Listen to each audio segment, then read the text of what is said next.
où les utilisateurs ont le contrôle du programme, ou le programme a le contrôle des utilisateurs. Mais comment est-ce que les utilisateurs peuvent avoir le contrôle du programme? Ils ont besoin de plusieurs libertés d'agir avec le programme, qui rendent ensemble ce contrôle sur le programme. Il y en a quatre libertés essentielles qui font le critère d'un programme libre. La liberté 0, c'est la liberté d'exécuter le programme comme tu veux pour faire ce que tu veux. La liberté numéro 1 est la liberté d'étudier le code source du programme et de le changer pour que le programme fasse ton informatique comme tu veux. La liberté numéro 2 est celle d'aider les autres, c'est-à-dire la liberté de faire et distribuer des copies exactes du programme quand tu veux. Et la liberté numéro 3 est celle de contribuer à ta communauté, c'est-à-dire de faire et distribuer des copies de tes versions modifiées. Ensemble, ces libertés permettent que les utilisateurs exercent le contrôle de ce programme et de ce qu'il fait.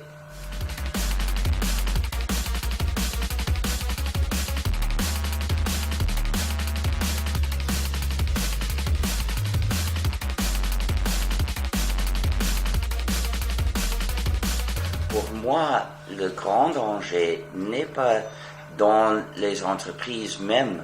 Qu'une entreprise sache ce que je fais ne me dérange pas tant, mais si les entreprises le savent, Big Brother peut le savoir, parce que les entreprises sont obligées de rendre ces données au Big Brother quand il les exige.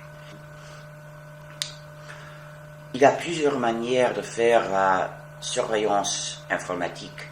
Une manière est à travers des programmes privateurs, c'est-à-dire qui privent de la liberté aux utilisateurs, parce que le développeur a le contrôle du programme et peut introduire des fonctionnalités malveillantes. Par exemple, des fonctionnalités de surveillance, des fonctionnalités de restriction de l'utilisateur et des portes dérobées pour faire des choses pour abuser l'utilisateur. Les fonctionnalités de surveillance ont été découvertes dans Windows, dans les iThings de Apple, dans Flash Player, dans la plupart des téléphones portables. Donc, beaucoup de surveillance.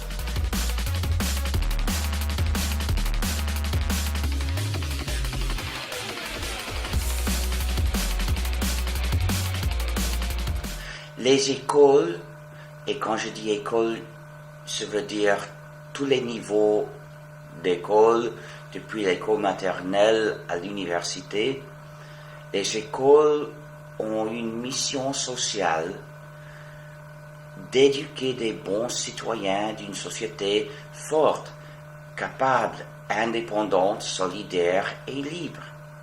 Enseigner l'utilisation d'un programme privateur et d'implanter la dépendance, c'est le contraire de la mission. Il ne faut pas. Et pourquoi est-ce que des entreprises privatrices donnent des copies gratuites des programmes pas libres aux écoles? C'est pour utiliser ces écoles pour implanter la dépendance. C'est comme donner des ampoules de drogue addictive aux écoles pour les injecter aux élèves pour les rendre dépendants.